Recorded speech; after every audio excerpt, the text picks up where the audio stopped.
Good evening বন্ধুরা। আজ হলো 8 জুন সোমবার। আজকের বরাক উপত্যকা তথা আসামের শ্রীভূমি, শিলচর, হাইলাকান্দি এবং ভারতের বিভিন্ন প্রান্তের আজকের সন্ধ্যার বিশেষ বিশেষ খবরগুলি হলো: অসমের রাজ্যপালের অনুমোদনের পর অসম সরকারের মন্ত্রিসভার সদস্যদের মধ্যে দফতর বণ্টনের ঘোষণা করা হয়েছে। মুখ্যমন্ত্রী ডক্টর হিমন্ত বিশ্ব শর্মার হাতে থাকছে স্বরাষ্ট্র ও রাজনৈতিক, লোকনির্মাণ, ভবন ও জাতীয় সড়ক, লোকনির্মাণ, সড়ক, বিদ্যুৎ, তথ্য ও জনসংযোগ, মুদ্রণ ও স্টেশনারি বিভাগ। এছাড়াও অন্য কোনো মন্ত্রীর কাছে বরাদ্দ না হওয়া দফতরগুলিও মুখ্যমন্ত্রীর অধীনেই থাকবে। মন্ত্রী অশ্বিনী রায় সরকারের হাতে দেওয়া হয়েছে সমাজ কল্যাণ, ক্ষমতায়ন, মৃত্তিকা সংরক্ষণ এবং সংখ্যালঘু কল্যাণ ও উন্নয়ন বিভাগ। অশোক সিংহলের দায়িত্বে থাকছে স্বাস্থ্য ও পরিবার কল্যাণ এবং চিকিৎসা, শিক্ষা ও গবেষণা দফতর। বিমল বরার হাতে সাংস্কৃতিক বিষয়, শিল্প, বাণিজ্য ও সরকারি উদ্যোগ এবং অ্যাক্ট ইস্ট পলিসি বিষয়ক দফতর অর্পণ করা হয়েছে। বিশ্বজিৎ দৈমারির হাতে হস্ততাঁত, বস্ত্র ও রেশম শিল্প, ক্রীড়া ও যুব কল্যাণ, দক্ষতা উন্নয়ন, কর্মসংস্থান ও উদ্যোগ এবং আদিবাসী ও জনজাতীয় বিশ্বাস ও সংস্কৃতির বিভাগ দেওয়া হয়েছে। জয়ন্ত মল্ল বড়ুয়ার দায়িত্বে থাকছে অর্থ, পরিবেশ ও বন এবং খনি ও খনিজ সম্পদ বিভাগ। কৌশিক রায়ের হাতে খাদ্য, গণবণ্টন ও ভোক্তা বিষয়ক, আবাসন ও নগর বিষয়ক এবং সমবায় দফতর দেওয়া হয়েছে। কেশব মহন্তের হাতে রাজস্ব ও দুর্যোগ ব্যবস্থাপনা, বিজ্ঞান, প্রযুক্তি ও জলবায়ু পরিবর্তন এবং সাধারণ প্রশাসন বিভাগ অর্পণ করা হয়েছে। কৃষ্ণেন্দু পালের দায়িত্বে থাকছে জনস্বাস্থ্য, কারিগরি, পাহাড়ি এলাকা উন্নয়ন এবং বরাক উপত্যকা উন্নয়ন বিভাগ। নীলিমা দেবীর হাতে পশুপালন ও পশু চিকিৎসা এবং মৎস্য বিভাগ দেওয়া হয়েছে। পীযূষ হাজরিকার দায়িত্বে থাকছে কৃষি, সেচ এবং সংসদীয় বিষয়ক দফতর। ডক্টর রনোজ পেগুর হাতে স্কুল শিক্ষা, উচ্চশিক্ষা, সমতল এলাকার জনজাতি বিষয়ক এবং তথ্য প্রযুক্তি বিভাগ অর্পণ করা হয়েছে। গতকাল রাতে ভুটানে 5.3 মাত্রায় ভূমিকম্পে প্রায় 39টি বসতগৃহ ক্ষতিগ্রস্ত। ভূমিকম্পে ক্ষতিগ্রস্ত 39টি বাড়ি। ভুটানে ভূমিকম্পের জেরে মাঙ্গার জেলার বিভিন্ন চিয়োগে অন্তত 39টি বাড়ি ক্ষতিগ্রস্ত হয়েছে বলে প্রাথমিকভাবে জানা গেছে। ক্ষতিগ্রস্ত এলাকাগুলোর মধ্যে বেশ কয়েকটি গ্রামীণ বসতিতে বাড়িঘরে ফাটল, দেওয়াল ধসে পড়া এবং অবকাঠামোগত ক্ষয়ক্ষতির খবর মিলেছে।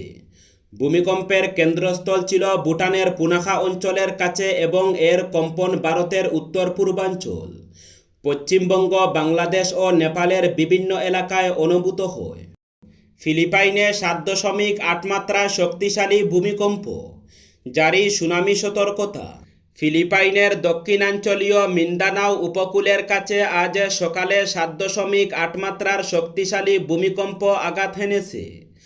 ভূমিকম্পের পরপরই Philippines, Indonesia, Japan, Malaysia, Taiwan সহ প্রশান্ত মহাসাগরীয় কয়েকটি অঞ্চলের জন্য সুনামি সতর্কতা জারি করা হয়। প্রাথমিকভাবে জানানো হয় উপকূলীয় এলাকায় সর্বোচ্চ 3 মিটার উচ্চতার সুনামির ঢেউ আছড়ে পড়তে পারে।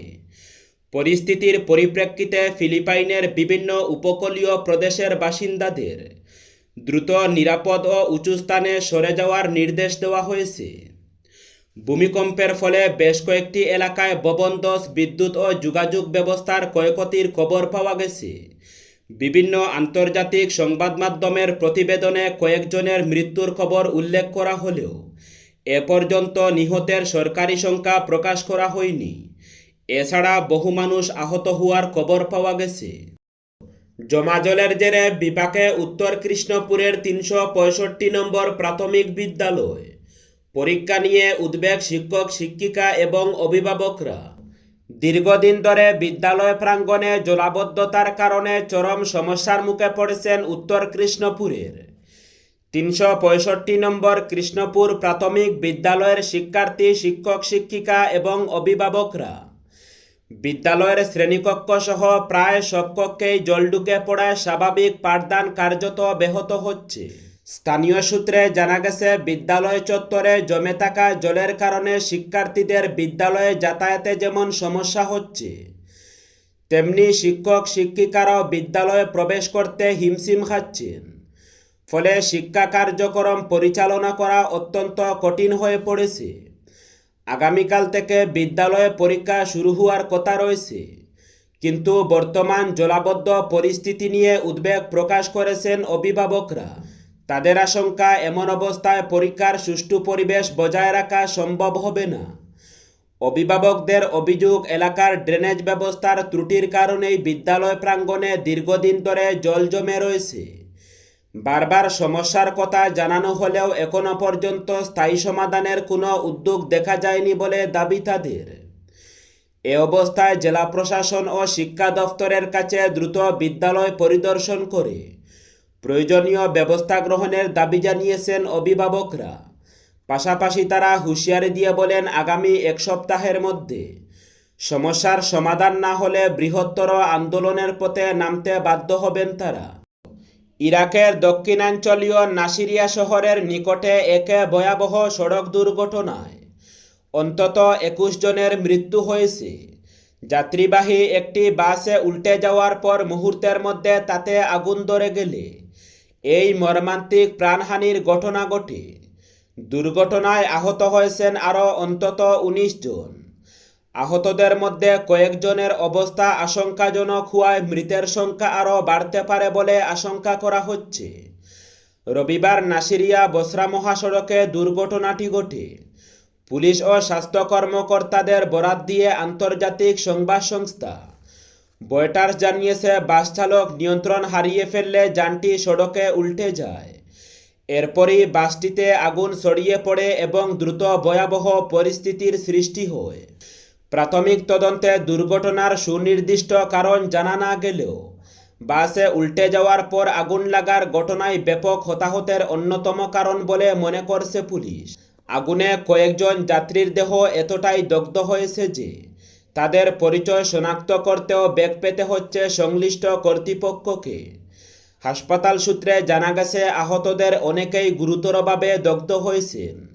তাদের নিকটবর্তী বিভিন্ন হাসপাতালে ভর্তি করে জরুরি চিকিৎসা করা হচ্ছে।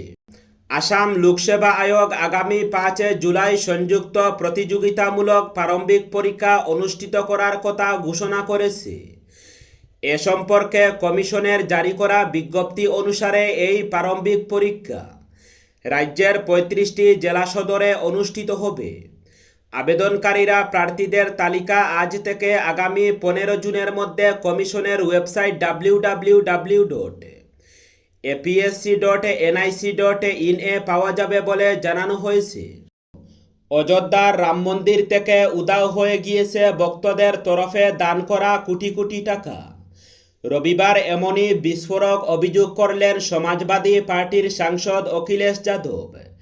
তার এহেন দাবি সামনে আসতেই শোরগোল পড়ে গিয়েছে। বিপুল টাকা উধাও হয়ে যাওয়ার ঘটনায় মন্দির ট্রাস্টের দিকে অভিযোগের আগুন তুলেছেন সপা সাংসদ। এ বিষয়ে আদালতের হস্তক্ষেপেরও দাবি করেছেন তিনি। রবিবার সোশ্যাল মিডিয়ায় এই ইস্যুতে একটি পোস্ট করেন অখিলেশ যাদব। তিনি লিখেন, বিশ্বজুড়ে ছড়িয়ে থাকা রামভক্তদের জন্য একটি অত্যন্ত দুঃখের খবর। মন্দিরের ভক্তদের দান করা কোটি কোটি টাকা গায়েব হয়ে গিয়েছে। এই ঘটনা মন্দির ট্রাস্টের জন্য অত্যন্ত লজ্জাজনক ও অস্বস্তিকর। কেউ সামনে এসে এই ইস্যুতে মুখ খুলতে চাইছেন না। পাশাপাশি এই বিষয়ে আদালতের হস্তক্ষেপ চেয়ে তিনি লিখেন, এই বিষয়ে দেশের আদালতকে স্বতঃপ্রণোদিতভাবে হস্তক্ষেপের আবেদন জানাচ্ছি, কারণ এই বিষয়টি বিশ্বের সকল রামভক্ত ও সনাতনীদের বিশ্বাসের সঙ্গে সরাসরি জড়িয়ে রয়েছে। সেখানে সরকারের এই নীরবতা সন্দেহজনক। বিষয়টি নিয়ে সরব হয়েছে সমাজবাদী পার্টিও।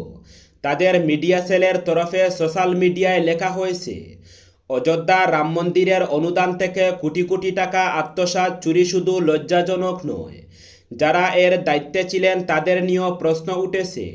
ট্রাস্টের সঙ্গে যুক্ত ঊর্ধ্বতন কর্তাদের শুধু এই বিষয়ে ব্যাখ্যা দিলেই হবে না, বরং রাম মন্দির নির্মাণের জন্য এবং ভক্তদের তরফে অনুদান হিসাবে এ পর্যন্ত কত টাকা পাওয়া গিয়েছে এবং তা কোথায় খরচ করা হয়েছে তার হিসাব এবং বিস্তারিত তথ্য জনগণের সামনে তুলে ধরতে হবে। মন্দির তহবিলের টাকা আত্মসাৎ, জালিয়াতি এবং চুরি কোনোভাবেই মেনে নেওয়া যায় না। এই ঘটনা ভক্তদের বিশ্বাসের উপর আঘাত। বিজেপির অন্তত ঈশ্বরকে রেহাই দেওয়া উচিত।